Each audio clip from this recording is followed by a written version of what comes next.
Hi friends, ഞാനിന്ന് വരയ്ക്കാൻ പോകുന്നത് ഒരു മണ്ഡല ആർട്ടാണ് കേട്ടോ. നമ്മുടെ ലിവിങ് റൂമിലൊക്കെ നമുക്ക് ഫോട്ടോ ഒക്കെ ഫ്രെയിം ചെയ്ത് വെക്കാൻ പറ്റിയ ഒരു സിമ്പിൾ ആൻഡ് ഹമ്പിളായിട്ടുള്ള വളരെ ഭംഗിയായിട്ടുള്ള ഒരു ആർട്ട് പീസാണ് മണ്ഡല ആർട്ട് എന്ന് പറയുന്നത്.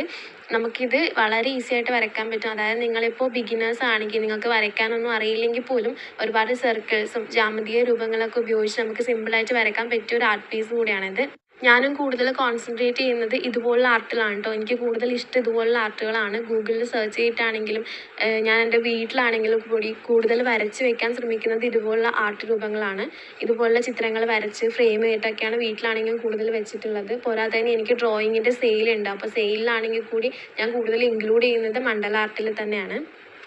ഇതിനു വേണ്ടി യൂസ് ചെയ്തിട്ടുള്ളത് ഐവറി ഷീറ്റാണ്. നമുക്ക് ബുക്ക് സ്റ്റാളിലൊക്കെ വാങ്ങിക്കാൻ കിട്ടുന്നത് തന്നെയാണ്. ചെറിയ പൈസയേ ഉള്ളൂ. ഐവറി ഷീറ്റ് വാങ്ങിക്കാൻ കിട്ടും.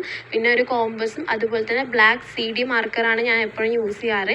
ഐവറി ഷീറ്റിൻ്റെ ഒരു പ്രത്യേകത എന്താണെന്ന് വെച്ചാൽ ഇപ്പം നമ്മൾ എന്തെങ്കിലും ഒരു സ്കെച്ച് അല്ലെങ്കിൽ നമ്മൾ മാർക്കർ ഇതുപോലുള്ള CD മാർക്കറൊക്കെ വെച്ചിട്ടാണ് ഒരു ഡ്രോയിങ് ചെയ്യുന്നതെങ്കിൽ കൂടുതൽ ഷെയ്ഡൊക്കെ ചെയ്യുന്ന സമയത്ത് അത് തമ്മിൽ പരക്കാതിരിക്കാൻ ഈ ഐവറി ഷീറ്റ് നമുക്ക് യൂസ് ചെയ്യാം. സാധാരണ നമ്മൾ A4 വരയ്ക്കുന്ന സമയത്ത് അത് പരസ്പരം അങ്ങോട്ടും ഇങ്ങോട്ടൊക്കെ പരക്കാനൊക്കെ കൂടുതൽ ചാൻസ് ഉണ്ട്. അപ്പോൾ ക്യാൻവാസ് ഷീറ്റ് അല്ലെങ്കിൽ ഐവറി പേപ്പർ ഇതൊക്കെയാണെങ്കിൽ ഇങ്ങനത്തെ ഒരു പ്രശ്നം നമുക്ക് വരില്ല. പൊതുവേ നമ്മൾ ഈ മണ്ഡല ആർട്ട് എന്ന് പറയുന്നത് സംസ്കൃതത്തിൽ വൃത്തം അല്ലെങ്കിൽ കേന്ദ്രം എന്നൊരു അർത്ഥം വരുന്നതാണ്. മണ്ഡല ആർട്ടിൽ പൊതുവേ യൂസ് ചെയ്യുന്നത് ഒരുപാട് ജാമിതീയ രൂപങ്ങൾ അതുപോലെ തന്നെ വൃത്തം വെച്ചിട്ടുള്ള ഒരു ആർട്ട് എന്നൊരു ഇതിലാണ് ഇതിൻ്റെ മണ്ഡല ആർട്ട് എന്നൊരു പേര് വന്നത്. നമ്മളിപ്പം മൈൻഡൊക്കെ ഭയങ്കര സ്ട്രെസ്സായിട്ട് ഇരിക്കുന്ന സമയത്ത് നമുക്ക് സിമ്പിളായിട്ട് വരച്ചെടുക്കാൻ പറ്റുന്ന ഒരു മെത്തേഡാണ്. ഇതിനെക്കുറിച്ച് പഠനം നടത്തിയവരൊക്കെ പറയുന്നത് നമ്മളിത് വരയ്ക്കുന്ന സമയത്ത് നമ്മുടെ മൈൻഡൊക്കെ ഭയങ്കര കാം ആൻഡ് കൂളായിട്ട് വരുന്നതാണ്. അത് പൊതുവേ ശരിയാണെന്ന് എനിക്കും തോന്നിയിട്ടുണ്ട്. കാരണം എന്താണെന്ന് വെച്ചാൽ ഞാനിത് വരയ്ക്കുന്ന സമയത്തായാലും നമ്മളിപ്പോൾ വെറുതെ ബോറടിച്ചിരിക്കുമ്പോൾ മാത്രമല്ല നമുക്ക് എന്തെങ്കിലുമൊക്കെ സ്ട്രെസ്സും കാര്യങ്ങളൊക്കെ ഉണ്ടെങ്കിൽ ഇതുപോലെ എന്തെങ്കിലുമൊക്കെ വരയ്ക്കുന്ന സമയത്ത് നമുക്ക് മൈൻഡ് പെട്ടെന്ന് പീസ്ഫുൾ ആക്കാൻ പറ്റും. അതുപോലെ നിങ്ങളിപ്പോൾ ഡ്രോയിങ്ങിൽ ഇപ്പോൾ തുടക്കക്കാരാണ്, നിങ്ങൾക്ക് കൂടുതൽ വരയ്ക്കാൻ അറിഞ്ഞുകൂടാ അല്ലെങ്കിൽ വരയ്ക്കാൻ ഭയങ്കര താല്പര്യമുണ്ട്, ഇഷ്ടമുണ്ടായിട്ടും വരയ്ക്കാൻ അറിയാത്തതിൻ്റെ പേരിൽ നിങ്ങൾ വരയ്ക്കാതിരിക്കുന്ന ആൾക്കാരൊക്കെ ആണെങ്കിൽ ഈ ഡ്രോയിങ് ഇപ്പോൾ വീഡിയോയിൽ കാണുന്ന പോലെയൊക്കെ ഇപ്പോൾ സിമ്പിളായിട്ട് സർക്കിൾസ് അതുപോലെ തന്നെ നമ്മളൊരു ഫ്ലവേഴ്സിൻ്റെ പെറ്റൽസ് ഇപ്പം ഒന്നുമില്ലെങ്കിൽ നമ്മൾ ഷെയ്ഡ് ചെയ്തിട്ടാണെങ്കിൽ കൂടി നമ്മൾ എന്തെങ്കിലും ചെറിയ ചെറിയ ജാമിതീയ രൂപങ്ങൾ വരച്ച് ഷെയ്ഡ് ചെയ്താൽ കൂടി മണ്ഡല ആർട്ട് വളരെ ഭംഗിയായിട്ട് നമുക്ക് കംപ്ലീറ്റ് ചെയ്യാൻ പറ്റും. അപ്പോൾ നിങ്ങൾ ഈ വീഡിയോ കാണുന്നവരാണെങ്കിൽ നിങ്ങൾ ജസ്റ്റ് ഒന്ന് പേപ്പറിലൊന്ന് ട്രൈ ചെയ്ത് നോക്കണം. ഇതുപോലെ തന്നെ ഐവറി ഷീറ്റിലൊക്കെ വെച്ച് വരയ്ക്കണം എന്നൊന്നും ഞാൻ പറയുന്നില്ല. ജസ്റ്റ് ബുക്കിലാണെങ്കിലും ഒന്ന് ട്രൈ ചെയ്ത് നോക്കിയാൽ നിങ്ങൾക്ക് വളരെ ഭംഗിയായിട്ട് അത് വരച്ചെടുക്കാൻ പറ്റും. അപ്പോൾ നിങ്ങൾക്കത് ശരിക്കും റിയലൈസ് ചെയ്യാൻ പറ്റും എങ്ങനെയാണ് ഇതിൻ്റെ വർക്ക് നടക്കുന്നതെന്ന്. നമ്മുടെ മൈൻഡൊക്കെ എങ്ങനെയാണ് സ്ട്രെസ് ഫ്രീ ആവുന്നത് നിങ്ങൾക്ക് ശരിക്കും മനസ്സിലാക്കാൻ പറ്റുന്ന ഒരു ആർട്ടാണ് കേട്ടോ ഇത്. ഈ മണ്ഡല ആർട്ടിൽ പഠനം നടത്തിയവരൊക്കെ പറയുന്നത് നമ്മുടെ മനസ്സിൻ്റെ സമ്മർദ്ദങ്ങളും അതുപോലെ തന്നെ നമ്മുടെ മനസ്സിന് ശാന്തത കൈവരിക്കാൻ വേണ്ടിയിട്ട് കണ്ടുപിടിച്ചൊരു ആർട്ട് ഫോമാണ് മണ്ഡല ആർട്ട് എന്ന് പൊതുവേ പറയുന്നുണ്ട്.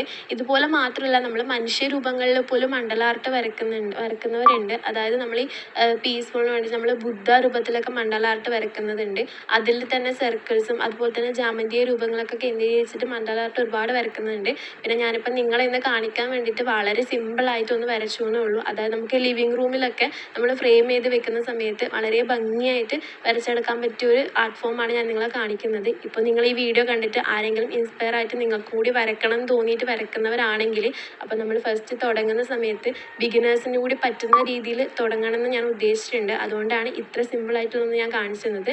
ഇതിപ്പോൾ വീഡിയോയിൽ കാണുമ്പോൾ നിങ്ങൾക്ക് പിക്ചർ കാണുമ്പോൾ ഇത് വലുതായിട്ട് തോന്നുമെങ്കിലും വരയ്ക്കാൻ ഭയങ്കര സിമ്പിളാണ്. ഞാൻ എപ്പോഴും സിമ്പിൾ എന്ന് പറഞ്ഞ് വിചാരിക്കേണ്ട. സത്യമായിട്ടും നിങ്ങൾക്ക് എല്ലാവർക്കും വരയ്ക്കാൻ ഇത് ഭയങ്കര സിമ്പിളായിരിക്കും.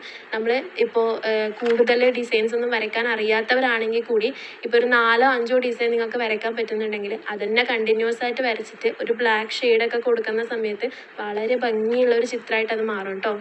ഇപ്പോൾ നമ്മൾ വരയ്ക്കുന്ന എത്ര ഡിസൈൻസ് ആണെങ്കിൽ കൂടി അത് കണ്ടിന്യൂസ് ആയിട്ട് വരച്ചാലും ഒരു ബ്ലാക്ക് ഷെയ്ഡൊക്കെ കൊടുക്കുന്ന സമയത്ത് അത് അത്രയും ഭംഗിയായി കിട്ടുന്നു എന്നുള്ളത് തന്നെയാണ് ഇതിൻ്റെ ഏറ്റവും വലിയ പ്രത്യേകത.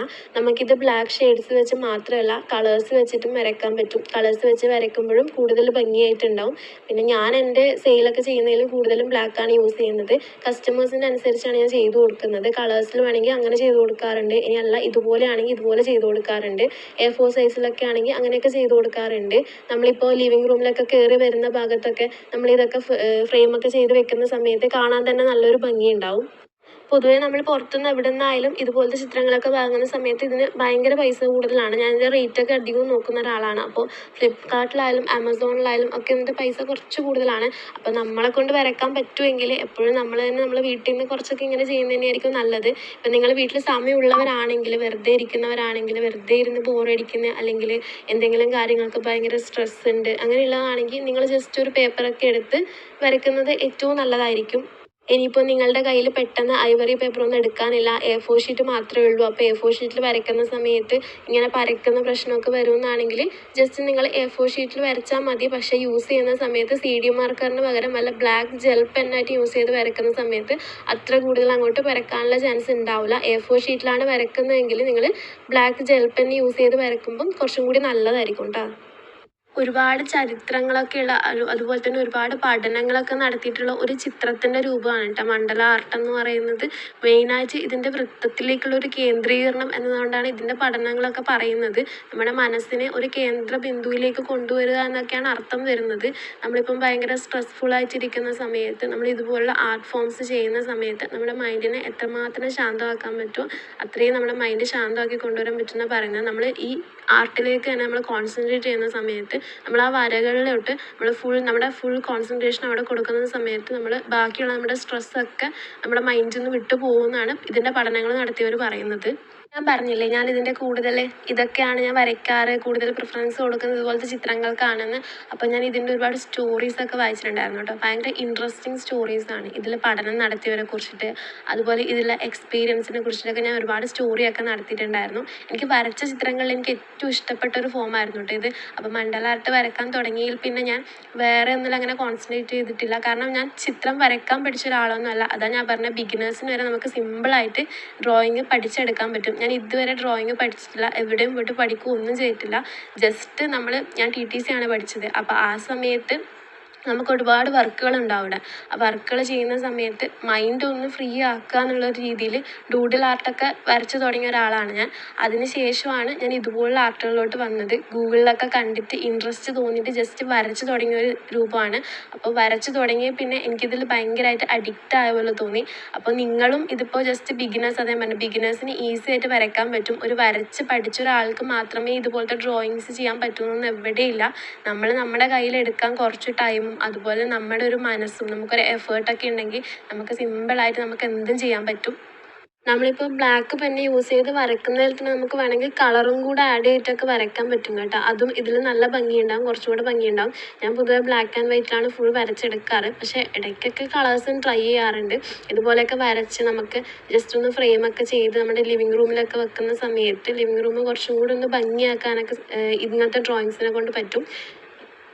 ഇപ്പം നിങ്ങൾ വീഡിയോയിൽ കണ്ടതുപോലെ തന്നെ കോമ്പസ് വെച്ചിട്ട് ജസ്റ്റ് ഇതുപോലത്തെ സർക്കിൾസ് വരച്ച് കൊടുത്തിട്ട് അതിൽ നമ്മൾ ഫ്ലവറിൻ്റെ ലീഫ് അതുപോലെ തന്നെ പെറ്റൽസിൻ്റെയൊക്കെ പാറ്റേണിൽ ഡിസൈൻ വരച്ച് തുടങ്ങിയാൽ മതി. അങ്ങനെ വരച്ച് വരച്ച് വന്നിട്ട് നമുക്കിത് കംപ്ലീറ്റ് ചെയ്യാൻ പറ്റും. ഞാനിപ്പോൾ ഏറ്റവും താഴെ വരുന്ന ആ സർക്കിൾസിൽ വരച്ച സെയിം പാറ്റേൺ തന്നെയാണ് ഞാൻ മുകളിലോട്ട് വരുമ്പോഴും ട്രൈ ചെയ്തിട്ടുള്ളത്. അപ്പോൾ നമുക്ക് അങ്ങനെ തന്നെ വരച്ചിട്ട് പോയാലും നല്ലൊരു ഭംഗിയുണ്ടാവും, കാണാൻ തന്നെ നല്ലൊരു ഭംഗിയുണ്ടാവും, നമുക്ക് പെട്ടെന്ന് വരച്ചെടുക്കാനും പറ്റും. അതാണ് ഞാൻ പറഞ്ഞത്, നിങ്ങളിപ്പോൾ കൂടുതൽ ഡിസൈൻ വരയ്ക്കാൻ അറിയാത്തവരോ അല്ലെങ്കിൽ വരയ്ക്കാൻ പറ്റാത്തവരൊക്കെ ആണെങ്കിൽ നമ്മളിപ്പോൾ ഒരു 3 2 അല്ലെങ്കിൽ ഒരു 4 ഡിസൈൻ ആയിക്കോട്ടെ, ഇത്ര വരച്ചിട്ട് നമുക്ക് ഇത് തന്നെ കണ്ടിന്യൂസ് ചെയ്ത് നമുക്ക് മുകളിലോട്ട് വരെ വരയ്ക്കാൻ പറ്റുന്നതേ ഉള്ളൂ. നമുക്ക് ഭയങ്കര ഈസി ആയിട്ട് വരയ്ക്കാൻ പറ്റുമെന്ന് ഞാൻ പറയാനുള്ള മെയിൻ കാരണം അതാണ്.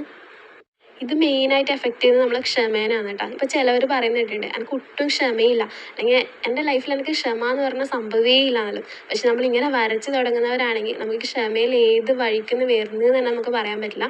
നന്നായിട്ട് ക്ഷമ ഉണ്ടാക്കാൻ പറ്റും. ഇത് അത്രയും ക്ഷമിച്ചിരുന്ന് വരയ്ക്കേണ്ട ഒരു സംഭവമാണ്. ഞാനിതിപ്പോൾ കുറച്ച് സമയത്തിനുള്ളിൽ വരച്ചെടുത്തോന്നല്ല, ഏകദേശം ഒരു 1-1.5 മണിക്കൂറിന് മുകളിൽ ഞാനിത് വരയ്ക്കാൻ എടുത്തിട്ടുണ്ടാവും. കാരണം ഒറ്റയിരുപ്പിൽ നമുക്ക് വരച്ചെടുക്കുമ്പോൾ ഒരു മടുപ്പ് തോന്നും. അപ്പോൾ മൈൻഡ് ഫ്രീ ആക്കാനാണെങ്കിൽ കൂടി ഇടയ്ക്കൊന്ന് ഗ്യാപ്പെല്ലാം എടുത്തിട്ട് വരയ്ക്കുന്നതായിരിക്കും കുറച്ചും കൂടി നല്ലത്. അപ്പോൾ ഒരു 1-1.5-2 മണിക്കൂർ കൊണ്ട് മാത്രമേ നമുക്ക് ഇങ്ങനത്തെ ചിത്രങ്ങളൊക്കെ വരച്ചെടുക്കാൻ പറ്റുള്ളൂ. അപ്പോൾ അതുകൊണ്ടാണ് ഞാൻ പറഞ്ഞത് നന്നായിട്ട് ക്ഷമിക്കാൻ നമ്മൾ പഠിക്കും. നമ്മൾ വരയ്ക്കുന്ന സമയത്ത് ചെറിയൊരു മെലഡി സോങ്ങൊക്കെ എടുത്ത് വരയ്ക്കുന്ന സമയത്ത് നമുക്ക് പെട്ടെന്ന് ഇത് ചിത്രം കംപ്ലീറ്റ് ആയ പോലെ തോന്നും. ഇപ്പോൾ ഞാനൊരു പ്രൊഫഷണൽ കോഴ്സെല്ലാം കഴിഞ്ഞ ഒരാളാണ്. പക്ഷേ വീട്ടിൽ വെറുതെ ഇരിക്കുന്ന സമയത്തായാലും എൻ്റെ മെയിൻ ഹോബീസ് എന്നൊക്കെ പറയുന്നത് ഇതൊക്കെ തന്നെയാണ്. ഒന്നുകിൽ എന്തെങ്കിലും എടുത്ത് വായിക്കുക, അല്ലെങ്കിൽ ഇതുപോലത്തെ ചിത്രങ്ങളൊക്കെ വരച്ചു തുടങ്ങുക. പക്ഷേ സത്യം പറഞ്ഞാൽ ഈ മണ്ഡല ആർട്ടിലൊക്കെ കുറച്ച് കോൺസെൻട്രേറ്റ് ചെയ്ത് കൊടുത്ത സമയത്ത് ഞാൻ ഈ വായനയൊക്കെ കുറച്ചൊന്ന് കുറഞ്ഞിട്ടുണ്ട്. കാരണം ഞാൻ കൂടുതലും ഇതുപോലുള്ള ചിത്രങ്ങളിലേക്ക് ഞാൻ എൻ്റെ മൈൻഡ് കൊടുത്തിട്ടുണ്ട്. ഇങ്ങനെ ഇൻസ്റ്റാഗ്രാമിലൊക്കെ പോസ്റ്റ് ചെയ്യുന്ന സമയത്ത് ഓർഡറുകൾ വരാറുണ്ട്. അപ്പോൾ ഞാൻ അങ്ങനെ ചിത്രങ്ങൾ വരച്ചു കൊടുക്കാറുണ്ട്. കൂടാതെ വീട്ടിലോട്ടുള്ള ആവശ്യങ്ങൾക്ക്, അല്ലെങ്കിൽ ഞാൻ വെറുതെ ഇരിക്കുമ്പോൾ എൻ്റെ മനസ്സിൽ തോന്നുന്ന ചില ചിത്രങ്ങൾ, ഒന്നുമില്ലെങ്കിൽ ഗൂഗിളിൽ സെർച്ച് ചെയ്ത് കണ്ടുപിടിക്കുന്ന ചിത്രങ്ങൾ കൂടുതൽ വരയ്ക്കാൻ ശ്രമിക്കാറുണ്ട്. അപ്പോൾ അതുകൊണ്ടാണ് ഞാൻ പറഞ്ഞത്, നിങ്ങളിപ്പോൾ വീട്ടിൽ വെറുതെ ഇരിക്കുന്നവരാണെങ്കിൽ, ഇപ്പം വല്ല ജോലിയും കാര്യങ്ങളൊക്കെ ഉള്ളതാണെങ്കിൽ എപ്പോഴും തിരക്കായിരിക്കും. ഇനിയിപ്പോൾ വീട്ടിൽ വെറുതെ ഇരിക്കുന്നവരാണ്, നിങ്ങൾക്ക് വേറെ സംഭവങ്ങളൊന്നും ചെയ്യാനില്ല, ഭയങ്കര ബോറിംഗ് ആണ്, എപ്പോഴും ഫോണിലൊക്കെ ടൈം സ്പെൻഡ് ചെയ്യുന്നവരാണെങ്കിൽ ആ ഫോൺ യൂസൊക്കെ ഒന്ന് കുറച്ച് കൊണ്ടുവരാൻ പറ്റിയ ഒരു ആർട്ടാണിത്. നമുക്കിത് ചതുരത്തിലും വരയ്ക്കാൻ പറ്റും, സർക്കിൾസിൽ മാത്രം വരയ്ക്കണമെന്നില്ല. അത് ഞാൻ പറഞ്ഞ ചെറിയൊരു നോട്ട്ബുക്കിലായാലും ഈ ഡൂഡിൽ ആർട്ടൊക്കെ ഇതിൻ്റെയൊക്കെ ഒരു ഫോമാണ്. നമുക്ക് ഇങ്ങനെയൊക്കെ വരച്ചെടുക്കാൻ പറ്റിയൊരു ഫോം തന്നെയാണത്. നിങ്ങൾക്കിപ്പോൾ ഞാൻ വരച്ച ചിത്രം കണ്ടാൽ മനസ്സിലാവും, ഞാൻ സെയിം പാറ്റേൺസ് ഒരുപാട് യൂസ് ചെയ്തിട്ടുണ്ട് ഇതിൽ. ഡിസൈൻസൊക്കെ താഴെ വരച്ച ഡിസൈൻ തന്നെയാണ് മുകളിലോട്ട് വരുമ്പോഴും കണ്ടിന്യൂസ് ചെയ്തിട്ടുള്ളത്. ചെറിയ മാറ്റങ്ങൾ മാത്രമേ വരുത്തിയിട്ടുള്ളൂ.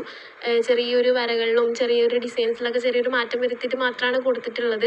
അങ്ങനെയാണെങ്കിൽ കൂടി നമുക്കിത് ഭംഗിയിൽ വരച്ചെടുക്കാനെല്ലാം പറ്റും. പിന്നെ ഇതിൻ്റെ ബോർഡർ കൂടി നമ്മളൊന്ന് ബ്ലാക്ക് കൊണ്ട് ഷെയ്ഡ് ചെയ്ത് എടുക്കുന്നുണ്ടെങ്കിൽ കുറച്ചും കൂടി രസം ഉണ്ടാവും. പക്ഷേ എനിക്ക് അത്ര കുറച്ചൊരു മടി പിടിച്ച സമയത്ത് ഞാനിത് വരച്ചതാണ്. ഒരു ഉറക്കം വരാത്തൊരു സമയത്ത്, ഒരു രാത്രി സമയത്ത് വരച്ചെടുത്തതാണ്. അതുകൊണ്ട് ഞാനിതിൻ്റെ ബോർഡർ ഷെയ്ഡ് ചെയ്യാൻ നിന്നും ചെയ്യില്ല. പിന്നെ ഫ്രെയിം ചെയ്യുന്ന സമയത്ത് എന്തായാലും അതിൻ്റെ ഒരു ചെറിയ ഭാഗം അതിൻ്റെ അകത്ത് പോവും. അതുകൊണ്ട് ഞാൻ പിന്നെ ബോർഡർ ഒന്നും ഷെയ്ഡ് ചെയ്യാൻ നിന്നിട്ടില്ല. നിങ്ങളിപ്പോൾ ഫ്രെയിമൊന്നും ചെയ്യാതെ ജസ്റ്റ് ഒരു വാൾ പ്രിൻ്റ് പോലെ വെക്കാൻ ഉദ്ദേശിക്കുന്നവരാണെങ്കിൽ, നിങ്ങളിത് വരച്ച് ട്രൈ ചെയ്യുന്നുണ്ടെങ്കിൽ ഇതിൻ്റെ ബോർഡർ കൂടെ ഒന്ന് ബ്ലാക്ക് കൊണ്ട് ഷെയ്ഡ് ചെയ്തെടുത്താൽ കുറച്ചും കൂടെ നല്ല ഭംഗിയിൽ ഇത് കാണാൻ കുറച്ചും കൂടെ ഒരു ഭംഗി ഉണ്ടാവും. ഞാൻ ഇതുപോലത്തെ ചിത്രങ്ങൾ കൂടുതൽ വരച്ച് പരീക്ഷിക്കുന്നതുകൊണ്ട് തന്നെ ഞാൻ ഇതിൻ്റെ ഒരു ട്യൂട്ടോറിയലൊക്കെ നമ്മുടെ ചാനലിൽ തന്നെ പോസ്റ്റ് ചെയ്യുന്നുണ്ട് കേട്ടോ. കൂടുതലും ഇങ്ങനത്തെ ചിത്രങ്ങളായിരിക്കും എൻ്റെ ചാനലിൽ നിങ്ങൾക്ക് കാണാൻ പറ്റുന്നത്. കാരണം എനിക്ക് മനുഷ്യൻ്റെ ഫിഗേഴ്സൊക്കെ വരയ്ക്കാൻ കുറച്ച് ബുദ്ധിമുട്ടാണ്. ഞാനങ്ങനെ വരയ്ക്കാൻ പഠിക്കാൻ പോയിട്ടില്ല എന്ന് പറഞ്ഞല്ലോ. അതുകൊണ്ട് തന്നെ എനിക്ക് മനുഷ്യൻ്റെ ഫിഗേഴ്സൊക്കെ വരയ്ക്കാൻ കുറച്ച് ബുദ്ധിമുട്ടാണ്. ഫേസിൻ്റെയൊക്കെ സൈഡ് ഫേസും അതുപോലെ തന്നെ ബാക്ക് ഫിഗറൊക്കെ കിട്ടും. പക്ഷേ ശരിക്കും കറക്റ്റ് ഫ്രണ്ടിൽ നിന്നുള്ള ഫേസിൻ്റെ ആ ഒരു ഇതൊക്കെ കിട്ടാനൊക്കെ കുറച്ച് ബുദ്ധിമുട്ടാണ്. അപ്പോൾ അങ്ങനെ വരച്ച് തുടങ്ങിയാണ് ഇങ്ങനൊരു ചിത്രം. പണ്ട് മുതലേ വരയ്ക്കാൻ ഭയങ്കര ഇഷ്ടമായിരുന്നു. അപ്പോൾ അങ്ങനെ വരച്ച് തുടങ്ങിയതുകൊണ്ടാണ് ഞാൻ പിന്നെയും കൂടുതൽ ഇങ്ങനത്തെ ഒരു ചിത്രത്തിൽ കോൺസെൻട്രേറ്റ് ചെയ്തെടുത്ത് പോയത്. അപ്പം ഞാൻ പറഞ്ഞതുപോലെ തന്നെ നിങ്ങളും ഇതുപോലുള്ള ചിത്രങ്ങളൊക്കെ വരച്ച് പോകുന്നവരാണെങ്കിൽ വരച്ച് വരുന്ന സമയത്ത് ഉറപ്പായിട്ടും നിങ്ങൾ ഈ ചിത്രത്തിൽ അഡിക്റ്റായി പോവും. നമ്മുടെ ഒഴിവ് സമയങ്ങൾ എങ്ങനെ ആനന്ദകരമാക്കാം എന്ന് ചിന്തിക്കുന്നവർക്ക് ഭയങ്കര ഒരു നല്ലൊരു ഓപ്ഷനാണ് ഇതെന്ന് ഞാൻ പറയുള്ളൂ. നല്ല വെറുതെ ഇരിക്കുന്ന സമയത്തൊക്കെ ഭയങ്കര സിമ്പിളായിട്ട് വരച്ചെടുക്കാം. ഞാൻ ഇപ്പം ഭയങ്കര സിമ്പിളെന്ന് പറയുന്നത് വിചാരിക്കണ്ട, ഞാൻ ആദ്യം പറഞ്ഞിട്ടുണ്ട്. ശരിക്ക് നമ്മളിപ്പോൾ നമ്മളെ കൊണ്ടൊന്നും പറ്റൂല എന്ന് വിചാരിക്കുന്നതുകൊണ്ടാണ്. അപ്പം നമ്മളെ കൊണ്ട് എന്തെങ്കിലും പറ്റുമെന്ന് വിചാരിച്ചിട്ട് നമ്മളതിന് ട്രൈ ചെയ്യുന്നുണ്ടെങ്കിൽ നമ്മളെ കൊണ്ട് പറ്റാത്തതായിട്ടൊന്നുമില്ല, നമ്മളെ കൊണ്ടെല്ലാം പറ്റും. ഇപ്പോൾ നിങ്ങളെൻ്റെ വീഡിയോ കാണുന്നവരാണെങ്കിൽ നിങ്ങളുടെ കയ്യിൽ എടുക്കാൻ കുറച്ച് സമയമുണ്ടെങ്കിൽ ജസ്റ്റ് ഇത് കണ്ടിട്ട് ഇതുപോലൊന്ന് വരയ്ക്കാൻ ട്രൈ ചെയ്യുക. ഇപ്പോൾ ഇതുപോലെ വരയ്ക്കാൻ പറ്റുന്നില്ലെങ്കിലും നിങ്ങളുടെ മൈൻഡിൽ തോന്നുന്ന ഒരു ഡിസൈനിൽ വരയ്ക്കാൻ ട്രൈ ചെയ്യുക. സത്യം പറഞ്ഞാൽ നമ്മുടെ എല്ലാവരുടെ ഉള്ളിലും നല്ല വരയ്ക്കാനൊക്കെ കഴിവുള്ള ഒരാളുണ്ടാവും. നമ്മൾ ഇതുവരെ അത് പുറത്തോട്ട് കൊണ്ടുവരാൻ നോക്കിയില്ല, അതുകൊണ്ട് അതങ്ങനെ ഉറങ്ങിക്കിടക്കുന്നതാണ്. അപ്പോൾ ഇങ്ങനത്തെ ചില ആർട്ടുകളൊക്കെ ട്രൈ ചെയ്ത് അതിനൊക്കെ ഒന്ന് ഉണർത്താൻ ശ്രമിക്കുക. ഉറപ്പായിട്ട് അത് എണീച്ച് വരും. നമ്മളെ കുറച്ച് എഫേർട്ടും നമ്മളെ കുറച്ച് സമയമൊക്കെ എടുത്ത്, അതൊക്കെ ഉള്ളവരോടാണ്, അതൊക്കെ എടുത്ത് നമ്മൾ കഷ്ടപ്പെട്ട് വരച്ചിട്ട് നമ്മളൊന്ന് ജസ്റ്റ് ഒന്ന് ഫ്രെയിമെല്ലാം ചെയ്ത് നമ്മളെ ലിവിങ് റൂമിലൊക്കെ എല്ലാവരും കയറി വരുമ്പം കാണുന്ന ആ ഒരു സ്പോട്ടിൽ വെക്കുമ്പം അവരൊക്കെ അത് കണ്ട് അവർക്ക് സന്തോഷമൊക്കെ ആവുമല്ലോ. അവർ ചോദിക്കുമല്ലോ ഇത് ആര് ചെയ്തതാണ്, അതൊക്കെ കേൾക്കുമ്പോൾ നമുക്കും ഒരു സന്തോഷം. അങ്ങനെയൊക്കെ ചെയ്തെടുത്ത് നമ്മളെ കഴിവുകൊണ്ട് ഉണ്ടാക്കിയ ഒരു സാധനം നമ്മുടെ വീട്ടിൽ വെക്കുന്നതും അല്ലെങ്കിൽ കടയിൽ നിന്ന് ഭയങ്കര പൈസയൊക്കെ കൊടുത്ത് വാങ്ങിക്കൊണ്ട് വെക്കുന്ന തമ്മിൽ ഭയങ്കര ഡിഫറൻറ്റ് ഉണ്ട്. ഇങ്ങനെ ചെയ്യുന്ന സമയത്ത് നമുക്കും ഒരു സന്തോഷം ഉണ്ടാവും. അപ്പോൾ നമുക്ക് കൂടുതൽ ചെയ്യാനുള്ളൊരു ഇൻട്രസ്റ്റ് നമ്മളവിടെ കൂടി വരും. അത് എത്ര കടയിൽ നിന്ന് വാങ്ങിക്കാനും കിട്ടില്ല. അപ്പം നിങ്ങൾക്ക് ഇഷ്ടപ്പെട്ട ഉറപ്പായിട്ടും ലൈക്ക് ചെയ്യണം, കമൻറ്റ് ചെയ്യണം, സബ്സ്ക്രൈബ്